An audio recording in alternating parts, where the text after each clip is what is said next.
No Saber Direito desta semana, você vai aprender os princípios basilares do processo penal, o inquérito policial, hipóteses de não persecução penal, audiência de custódia, flagrante e prisão cautelar. As aulas são com o professor Arthur Alexandre.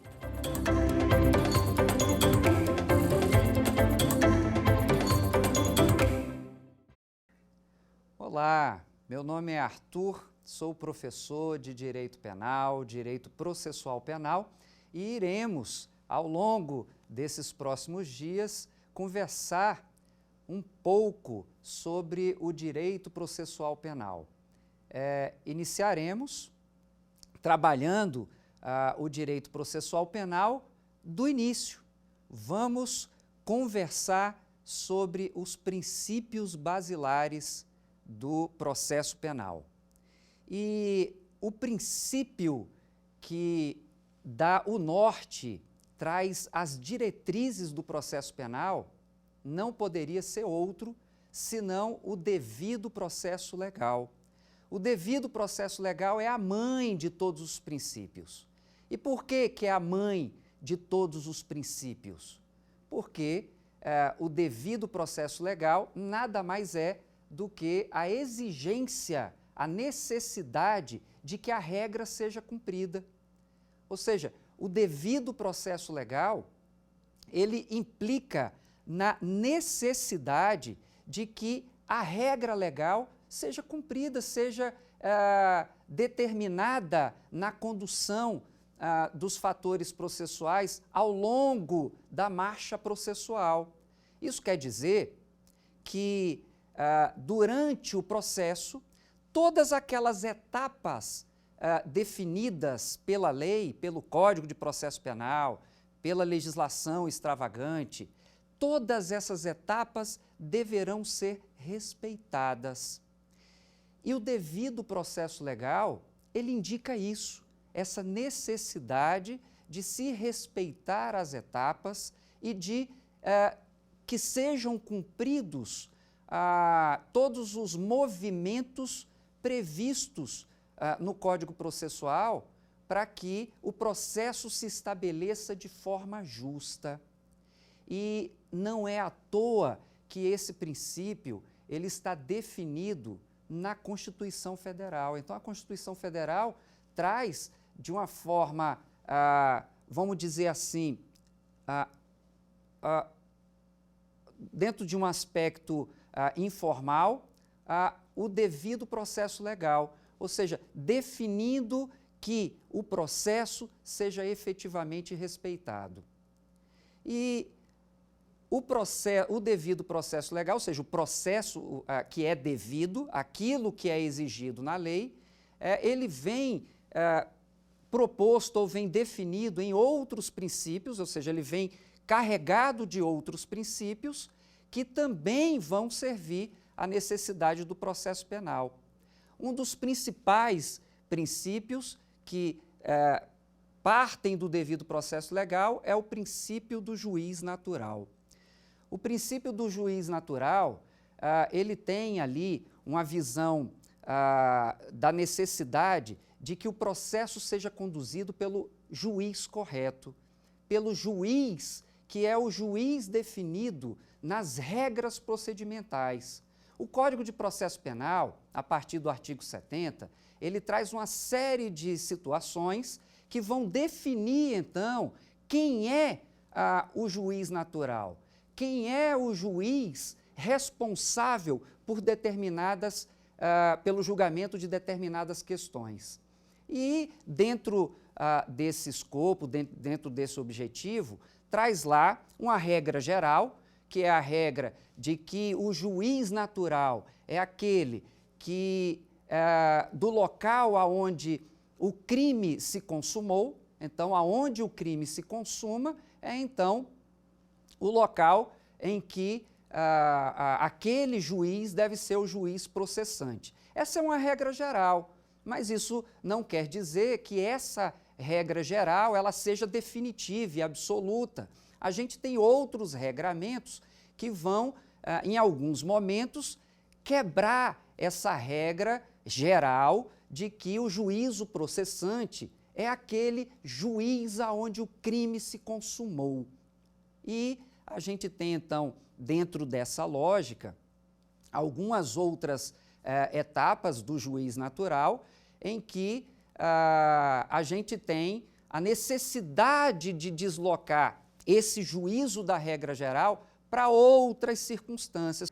O juízo definido pela conexão e continência. Então, são regras que se seguem para, então, definir esse juízo competente. O juízo competente vai definir, então, as definições, ou vai trazer as definições dessas regras de jurisdição e competência e que vão trazer uma dupla garantia. Primeiramente, a garantia de que não haja tribunais de exceção, para que a gente não tenha a possibilidade, aí vem a segunda garantia, a possibilidade da escolha de juízes. Ou seja, eu afasto a possibilidade de ter um tribunal de exceção, né, onde se escolhe aquela jurisdição que vai definir o julgamento de alguém, e afasto também, com isso, a possibilidade da escolha de juízes. Então, eu não terei, com o respeito ao princípio do juiz natural, a possibilidade de se ter um direcionamento de julgamento, um direcionamento de jurisdição para julgar determinada pessoa em razão da situação em que ela se encontra. Por exemplo, se definir o juiz para alguém ter uma punição mais severa, ou se definir o juiz para que alguém não tenha uma punição efetiva. E aí, dentro dessa lógica, né, dentro dessa garantia, essa dupla garantia do juiz natural, a gente teria como resguardar, ou teria como proteger a justiça de fato, ou seja, alguém ser julgado efetivamente dentro daquelas garantias do processo penal que eu tinha me referido antes, né, do devido processo legal, e dentro de uma lógica processual, de uma lógica procedimental que faz com que a pessoa que será julgada seja julgada pelo juiz efetivamente competente, ou seja, se respeitando as regras de jurisdição e competência. Uma outra questão muito importante diz respeito, ainda relacionada ao princípio do juiz natural, diz respeito à identidade física do juiz. O artigo 399, parágrafo 2º do Código de Processo Penal, ele traz a dinâmica de que aquele juiz que conduziu o processo deva ser o mesmo juiz que vai proferir a sentença. Dentro dessa lógica, é importante a gente imaginar que a pessoa que vai efetivamente conduzir o processo, ela tem contato com a prova, ela tem contato com a produção probatória, ela coloca as mãos na produção probatória. E aí, essa pessoa que tem contato com a produção probatória, esse magistrado, ele tem condições de decidir a demanda de uma forma muito mais adequada do que outro magistrado. A gente tem hoje uma dinâmica muito significativa dentro do processo penal, dentro dos julgamentos processuais, que é a possibilidade dessa instrução probatória ela ser toda gravada. Então, toda a audiência ela é gravada. A oitiva da vítima, a oitiva da testemunha de acusação, das testemunhas de defesa, o interrogatório do acusado, essa dinâmica da produção probatória na audiência de instrução, ela é gravada. E aí a gente pode imaginar que, por ser gravada, qualquer juiz que assista à gravação, ele teria condições, então, de resolver o problema e de sentenciar, né, de condenar ou absolver o acusado. Porém, não é tão simples assim, porque aquele juiz que está conduzindo a produção probatória, ele é o juiz que consegue dar a dinâmica daquela instrução processual, né? Abrindo a possibilidade para as perguntas da acusação, para as perguntas da defesa. Então, toda essa dinâmica, ela acaba sendo conduzida pelo juiz, e o juiz, muitas vezes, ao final, acaba formulando questionamentos, formulando perguntas, seja para a vítima, seja para as testemunhas, ou até mesmo para o acusado no seu interrogatório, perguntas, muitas vezes, que esclarecem o magistrado no momento de definir, então, a responsabilidade do acusado. E aquele magistrado que não teve condições de conduzir essa dinâmica procedimental, ele vai ficar, então, sem condições de fazer os seus questionamentos.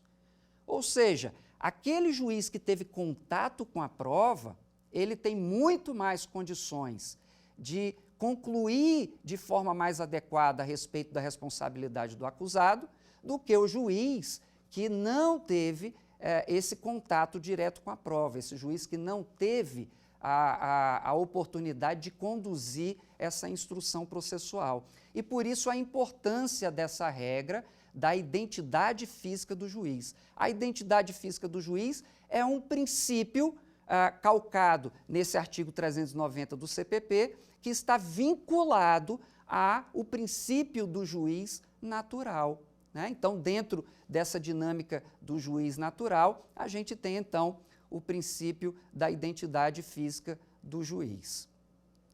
Um outro princípio que não poderíamos deixar de comentar é o princípio da igualdade das partes, né? Também trabalhado em algumas doutrinas como paridade de armas. O princípio da igualdade das partes, ele indica a necessidade de que, como o nome já diz, que as partes processuais, elas sejam tratadas e sejam conduzidas no processo de forma igualitária. Não se pode ter na condução processual uma parte com mais direitos do que outra parte. É importante que essa igualdade das partes ela seja conduzida de forma tranquila ao longo da instrução processual e ao longo de todo o caminhar do processo penal, com essa forma tranquila pelo magistrado. Que o magistrado tenha condições de oportunizar à acusação e à defesa tratamento igualitário, tratamento igual. E como é que se dá esse tratamento igual? O tratamento igual se dá oportunizando a defesa, oportunizando a acusação, situações que não destoem uma da outra ou uma parte da outra. Se oportunize o Ministério Público na ação penal as mesmas condições ou as mesmas ideias que são trabalhadas pela defesa. Então, se a acusação ela traz situações de produção probatória ou a oportunidade de oferecer situações de produção probatória, deve ser oportunizada à defesa o contraditório, a oportunidade de se opor a essas situações trazidas, essas produções probatórias trazidas pela acusação e vice-versa. Então, essa paridade de armas quer dizer que os instrumentos utilizados pela acusação ou pela defesa deve ser trabalhado de forma equânime, tanto por um ou pela outra parte, e isso deve ser, então, vamos dizer assim, conduzido pelo magistrado. Cabe ao magistrado oportunizar essa igualdade de tratamento ao longo da marcha processual pelo Ministério Público e pela defesa. Essa igualdade de tratamento, ela é trabalhada no caput, na cabeça do artigo 5º da Constituição Federal, que diz que todos devem ser tratados da mesma forma, todos são iguais perante a lei, ou seja, a lei ela deve ser oportunizada, ou a interpretação legal deve ser oportunizada de forma igual para as duas partes. No processo penal, isso não pode ser diferente.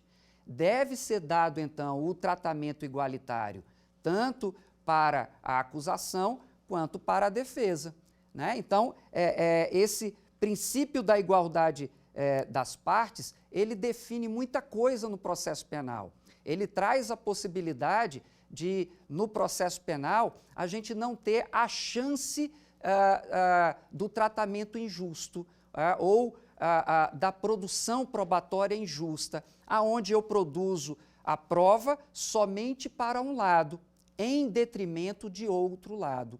E essa igualdade das partes, ela deve ser observada também de uma forma muito presente pelo magistrado, no aspecto de se a gente tem a defesa deficiente, o juiz ter condições de substituir eventuais falhas defensivas. Então, se eu tenho uma defesa que não trabalha efetivamente a produção probatória, uma defesa que não exercita de forma adequada o contraditório, deve o magistrado, observando situações dessa natureza,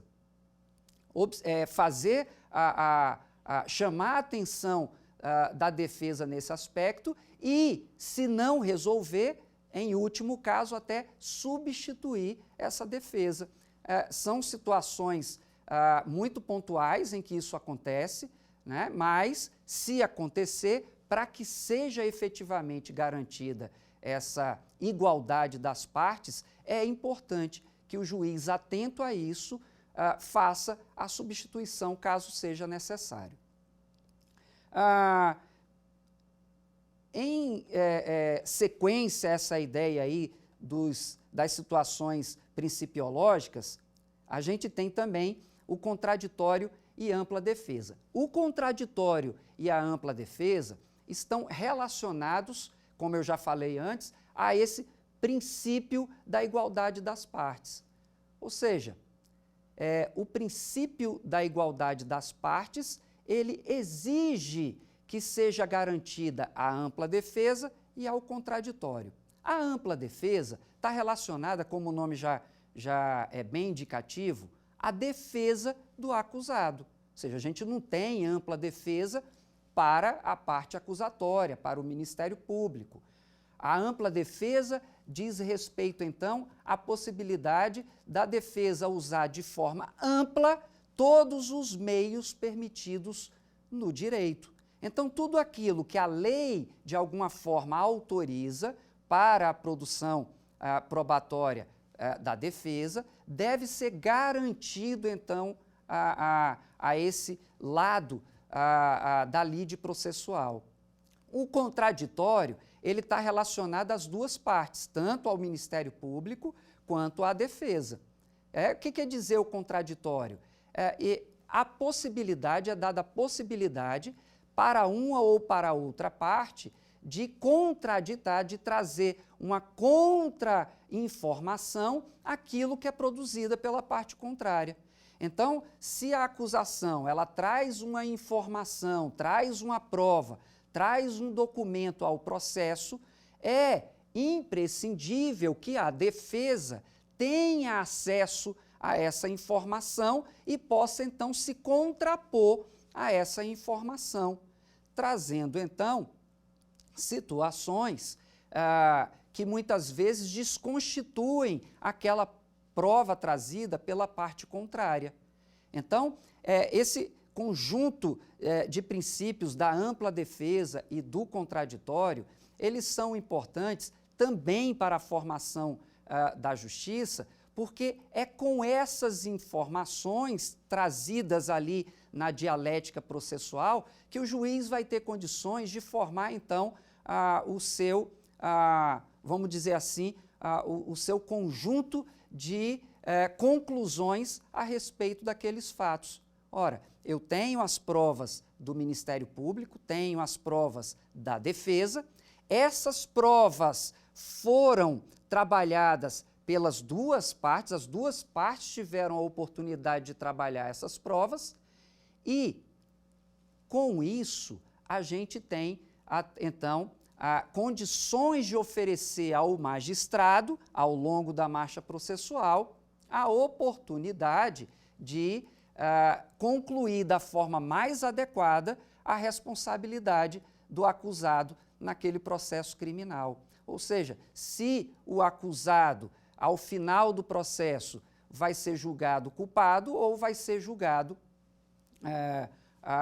inocente. Se for julgado culpado, o juiz vai, então, com base nesse conjunto probatório, condená-lo. Se aquele conjunto probatório indicar, por exemplo, que não há provas suficientes para condená-lo, vai, então, absolvê-lo.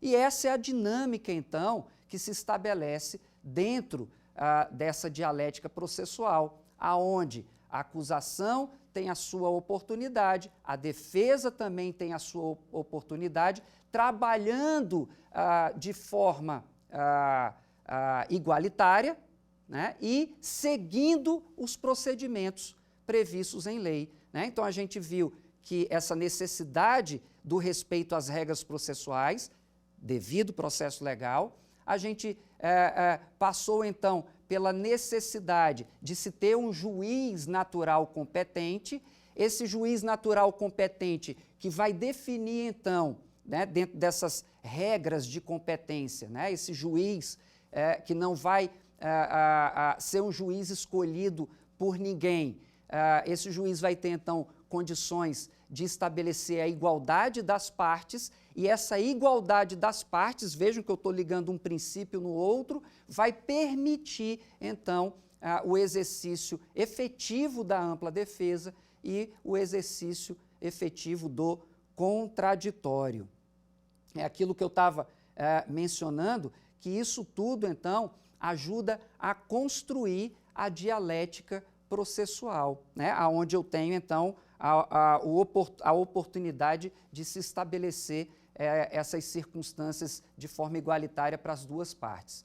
E vejam, quando estamos falando em defesa ampla, a gente costuma dividir a defesa ampla em autodefesa e a defesa técnica. Não dá para falar em defesa ampla se eu não oportunizo ao longo do processo essa possibilidade da autodefesa do réu. Ou seja, a ampla defesa não está ligada só ao fato de se ter um advogado, um defensor, que vai então produzir a defesa técnica do réu.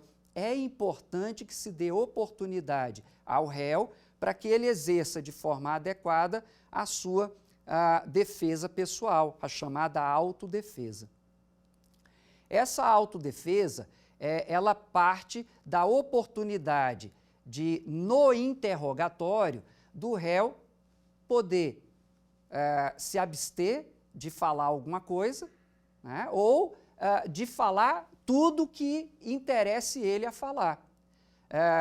Há algumas discussões doutrinárias a respeito da possibilidade do réu poder trazer uma invenção, uma mentira, né, na sua defesa.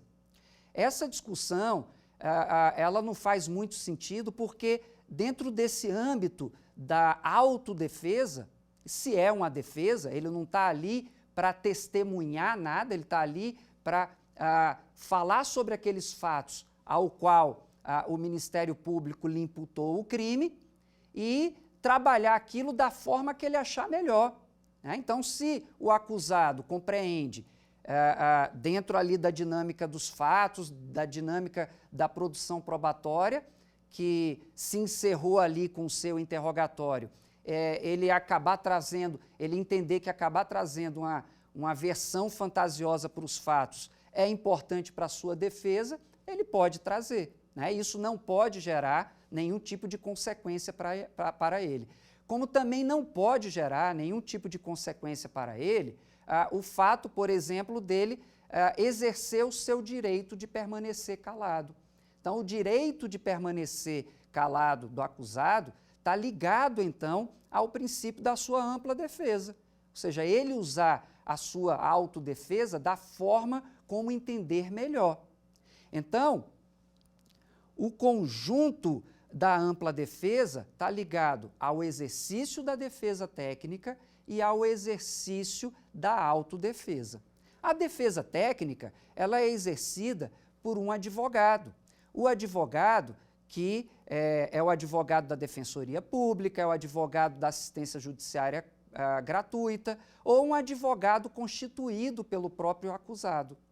O acusado, então, ele pode constituir o seu advogado, escolher o seu advogado, ou pode, indicando para o juiz que ele não tem condições de pagar um advogado, requerer que seja nomeado um advogado. E, normalmente, se tem a Defensoria Pública para fazer, então, essa defesa dos réus que não têm condições de constituir um advogado particular.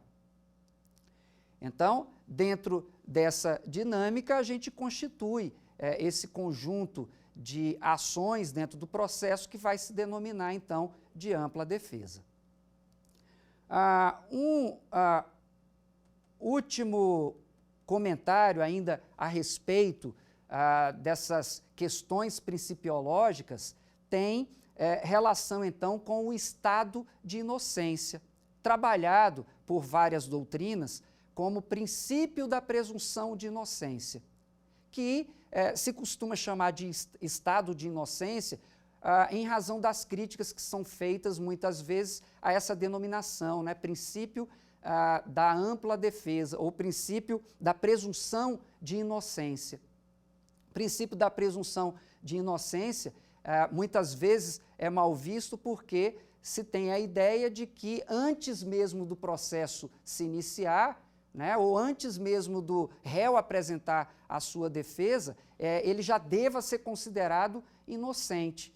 Né? E qual é a crítica que se faz, então, com relação a isso? É porque o Ministério Público, quando oferece a denúncia, o juiz, ao receber a denúncia, já fez ali um conjunto de valorações que indicam a possibilidade de responsabilização do acusado. Então, ao invés de eu presumi-lo inocente, o mais correto, o mais sensato, ponderam esses críticos, é a atitude de se considerá-lo não inocente, mas de se tratá-lo como inocente. Ou seja, a ideia de que essa pessoa deve ser tratada como inocente, mas não considerada efetivamente inocente. E aí vem, então, essa informação que diz respeito ao estado de inocência, e não propriamente a uma presunção de inocência. E aí, dentro dessa dinâmica, né, de que o réu deve ser tratado como inocente, é importante que se observe a premissa de que o ônus de provar que ele é culpado é da acusação. Então, cabe à acusação demonstrar, por meio da estrutura probatória oferecida no processo penal, demonstrar que ele, o réu, é efetivamente culpado. Ou seja, deve o Ministério Público, dentro dessa dinâmica, não somente apontar o réu como culpado, deve demonstrar, tem o compromisso de convencer o magistrado, o juiz, que ele é efetivamente o autor daquela acusação que está definida na denúncia. Né? E aí, dentro dessa estrutura, né, do estado de inocência, a gente, não havendo a possibilidade ou a ideia de que o réu é efetivamente culpado, ele deve então ser absolvido. Né? Aquela dinâmica ou aquela proposta doutrinária de que não somente o réu seja tratado como inocente, mas como na hipótese dele ser efetivamente inocentado pelo conjunto probatório, ele ter a possibilidade da sua absolvição em razão da dúvida, né? Ou seja, a gente pode ter, ao final do processo penal, a conclusão definitiva de que ele não praticou a conduta, ou pode ter a conclusão de que não tem a prova suficiente para condená-lo. E aí, não havendo a prova suficiente para condená-lo, na dúvida, deve então o réu ser absolvido. Então, eu trouxe aqui um conjunto de princípios que é perceptível que eles estão ligados entre si, né? Então, a gente teve a ideia do devido processo legal, ou seja, as regras do processo penal devem ser obrigatoriamente obedecidas. A gente tem, embaixo dessa dinâmica, a hipótese em que as partes devem ser tratadas de forma igualitária, né? A gente tem também dentro dessa dinâmica, dentro dessa proposta, a hipótese de que o processo penal deve ser encaminhado pelo juiz competente, né? O princípio do juiz natural. A gente tem ainda dentro dessa proposta a hipótese de que as partes deve ser oportunizada às partes o contraditório e a defesa de uma forma ampla. E, por fim, a gente verificou, então, que deve ser garantido ao réu o tratamento como inocente, né? Não necessariamente ele ser conduzido como se fosse inocente, mas ser tratado efetivamente como inocente. Então, essa dinâmica que eu apresentei traz, então, os principais princípios, ou esse conjunto de informações principiológicas que vão definir o processo penal. O processo penal deve ser conduzido, então, dentro dessa estrutura principiológica. E, se isso não acontecer, a gente não terá uma produção efetiva de justiça ao final do processo. Então, para a gente ter aqui, então, uma ideia desse conjunto de informações principiológicas, eu trago, então, as características principais de cada um desses princípios. A gente, então, começou falando do princípio do devido processo legal. Esse princípio está, então, estatuído na linha 54 do artigo 5º da Constituição Federal, que diz que ninguém será privado da liberdade ou dos seus bens sem o devido processo legal. E isso quer dizer que o devido processo legal, ele é importante para que se garanta, então, a condução de um processo efetivamente justo. O devido processo legal obriga o magistrado a respeitar as normas previstas em lei. O respeito ao estabelecido, né, no processo penal. Se garante, então, com o devido processo legal, um processo igualitário, com um juiz independente e imparcial, dando às partes o mesmo tratamento, né? Então, vejam, o devido processo legal, ele é a mãe de todos os demais princípios, porque é a partir dele que a gente, então, estabelece aí as demais regras processuais, como o juiz natural, a igualdade das partes, o contraditório e a ampla defesa, né, e outros princípios também, como a razoável duração do processo, a presunção de inocência, enfim, todos os outros demais processos estariam, então, basilados pelo devido processo legal.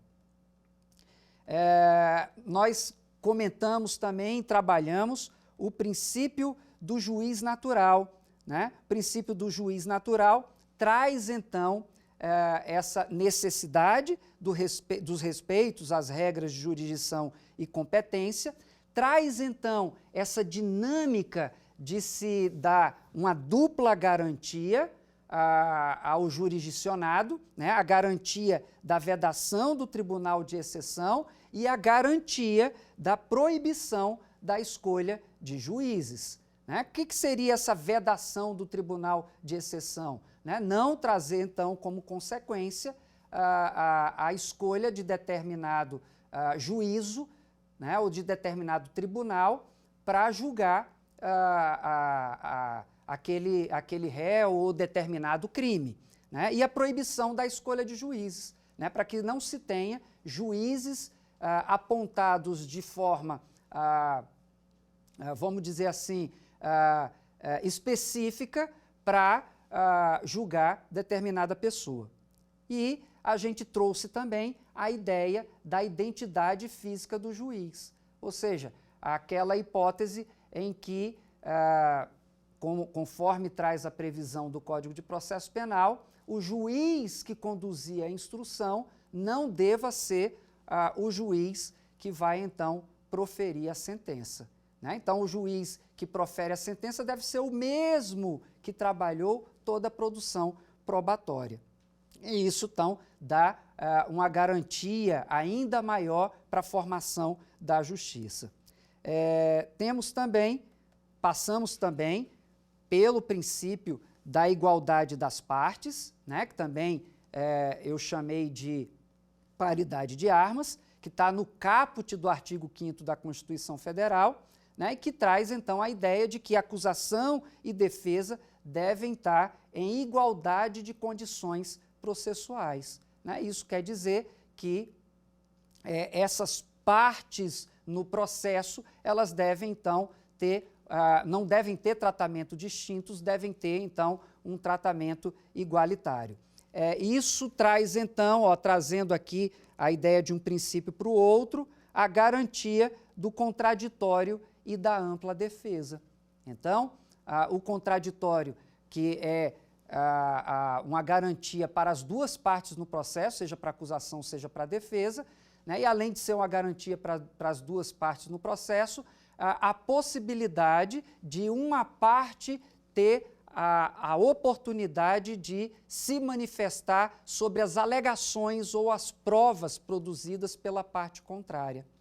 A ampla defesa, garantida tão somente à defesa, ao réu, né? E aí o réu teria, então, a oportunidade de, dentro daquilo que é oferecido pela lei, né? pelas garantias legais, trazer tudo o que interessa à sua defesa, seja com argumentos, seja com documentos, seja com qualquer outra espécie de produção probatória, a oportunidade, então, de contrapor o lado contrário. E aí, dentro desse contexto da ampla defesa, a gente chega, então, ao princípio do estado de inocência, né? Que eu fiz essa contraposição com a presunção de inocência. Né? A presunção de inocência, que esse termo recebe algumas críticas doutrinárias exatamente porque o réu, quando é denunciado e quando essa denúncia é recebida, ele teria, então, condições de ser acusado. Ou seja, a gente tem ali elementos para apontar o réu como possível autor da conduta criminosa. Então, não é a ideia de se ter o réu previamente como inocente, né? Até porque a gente tem ali o juiz, ao receber a denúncia, ele tem ali elementos mínimos de prova para que o réu seja conduzido nesse processo penal como acusado. Mas deve, então, apesar do réu não ser necessariamente considerado inocente, mas que ele seja, então, tratado como inocente. Então, essa é a ideia do estado de inocência. E isso leva, então, à necessidade de que o réu seja, além de tratado como inocente, que a prova que seja produzida contra ele seja ônus da parte contrária, ou seja, ônus da acusação. Cabe à acusação provar efetivamente que foi o réu que praticou a conduta delituosa. Então, percebam que todo esse conjunto principiológico, ele tem uma matriz única, que é a matriz do devido processo legal, ou seja, da necessidade de se respeitar os princípios, as regras legais e todos os demais princípios processuais. Ou seja, a gente não deve considerar esse conjunto de princípios como fatores isolados dentro do processo penal. Estão todos eles interligados, né? E é essa dinâmica, então, que deve se servir, ou deve servir ao processo penal. O processo penal deve, então, ser conduzido, né, dentro dessa lógica principiológica, né? Não deve o magistrado se preocupar apenas com um ou com outro princípio. Todos esses princípios devem, então, ser conduzidos pelo magistrado ao longo da marcha processual, para que todas as garantias, sejam para a acusação, sejam para a defesa, efetivamente se valorizem, se respeitem pelo magistrado. Por que pelo magistrado? Porque cabe a ele a maestria, ele é o maestro do processo, é ele que vai efetivamente conduzir o caminhar processual, todas as etapas do processo, né? E dentro dessa lógica, obviamente, ele é o principal ator processual, né? E aí, com essa condução justa, equilibrada do magistrado, em cima dos princípios processuais, a gente consegue efetivamente ter aí uma condução adequada e justa do processo. Então, vamos ao final, então, dessas considerações a respeito dos princípios, ou dos principais princípios processuais. Existem outros princípios, mas esses são os principais.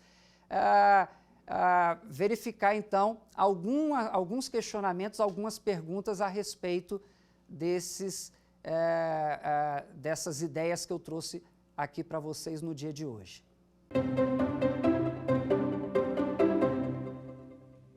Primeira questão é: a identidade física do juiz é uma premissa relacionada a qual princípio?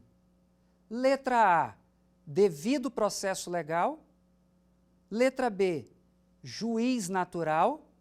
Letra C, contraditório. Ou letra D, estado de inocência?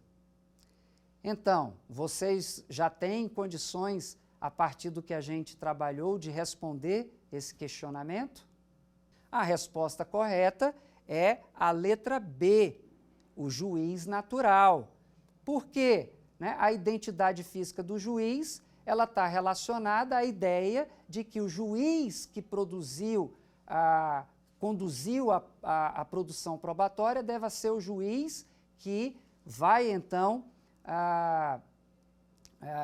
proferir a sentença, né? Ou seja, é a ideia do juiz natural, é esse, efetivamente, o juiz natural, aquele juiz definido pelas regras do processo penal. Esse juiz, então, né, que conduziu o processo e que vai sentenciar, né, então, o juiz natural relacionado e indicado pela identidade física do juiz. Vamos, então, agora à segunda questão. A ideia de que, na dúvida, deve o réu ser absolvido deve ser relacionada a qual princípio? Letra A, ampla defesa. Letra B, contraditório. Letra C, estado de inocência. Ou letra D, juiz natural? Então, essa parece estar mais fácil, né? Vocês já têm condições de responder? Vamos lá, a resposta correta, então, é o estado de inocência, né? É aquela aquela ideia de que, na dúvida, o réu deve ser absolvido, em dúbio pro réu, né? Aquela ideia de que o réu deve ser, então, tratado como inocente. E, na dúvida, a consequência, então, do estado de inocência é que, na dúvida, ele deve ser, então, absolvido. Vamos agora à terceira pergunta.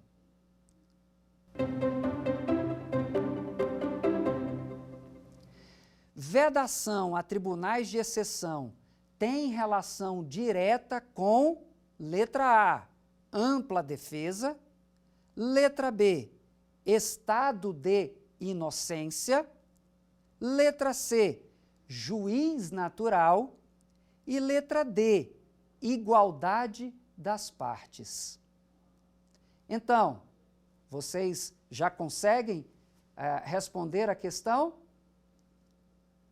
A resposta correta, então, é o princípio do juiz natural. O princípio do juiz natural, como a gente conversou anteriormente, ele tem uma dupla garantia, ou ele traz uma dupla garantia dentro da sua estrutura principiológica, né? Uma das garantias é exatamente a vedação aos tribunais de exceção, né? A outra garantia seria, então, a proibição de escolha de juízes. Mas o princípio do juiz natural traz como consequência inafastável a possibilidade de vedação aos tribunais de exceção. Então, como a gente veio trabalhando ao longo do nosso encontro de hoje, a gente começou com o princípio do devido processo legal, o respeito às normas processuais, esse respeito sendo exercido pelo magistrado. Que magistrado? O juiz natural, aquele juiz definido pelas regras de jurisdição e competência, as regras definidas no Código de Processo Penal. Então vejam que o devido processo legal, ele dá a diretriz para os demais princípios. O primeiro deles, o princípio do juiz natural. E aí esse princípio do juiz natural que vai definir o magistrado que vai conduzir toda a produção probatória. Do juiz natural, a gente passou então a conversar um pouco sobre a igualdade das partes, a paridade de armas no processo penal. As partes devem ser tratadas com igualdade, em igualdade de condições. Acusação e defesa devem, então, ter os mesmos direitos. Não pode o magistrado tratar de forma desigual essas partes processuais. Nesse caminho, juiz natural, igualdade das partes, o contraditório e a ampla defesa. Essas partes devem ser tratadas de forma iguais, dando-se a oportunidade de se contrapor umas às outras. A acusação contrapor a defesa e a defesa contrapor a acusação. O contraditório, garantido às duas partes. E a defesa, a sua amplitude de defesa. Ou seja, a defesa pode trabalhar de forma ampla, não pode o magistrado, aquele juiz natural, inibir a produção probatória. Toda aquela prova que é efetivamente garantida por lei deve ser, então, oportunizada à defesa de forma ampla, efetivamente ampla. E aí a gente caminhou, então, para o princípio do estado de inocência, aonde o réu deve ser, então, tratado como inocente. A conclusão de que é ônus da acusação a prova de que o réu é efetivamente culpado. Ou seja, o réu não tem a obrigação de provar a sua inocência. Deve ter a obrigação, sim, a acusação de provar que o réu é culpado. Então, dentro desse contexto, a gente tem aí o princípio do estado de inocência. Na próxima aula, a gente vai, dentro dessa ideia dos conjuntos principiológicos, trabalhar o início do processo penal, que está dentro do contexto da investigação policial. Então, na próxima aula, continuem conosco, trabalhando e compreendendo as regras do processo penal desde o início. Nesse caso aqui, a gente vai, então, conduzir a investigação policial, o inquérito policial. Muito obrigado. Quer dar uma sugestão de tema para os cursos do Saber Direito? Então mande um e-mail para saberdireito@stf.jus.br ou entre em contato pelo nosso WhatsApp. O número é esse que aparece na sua tela. Você também pode estudar pela internet. Basta acessar o site tvjustiça.jus.br ou rever as aulas no canal da TV no YouTube. TV Justiça Oficial.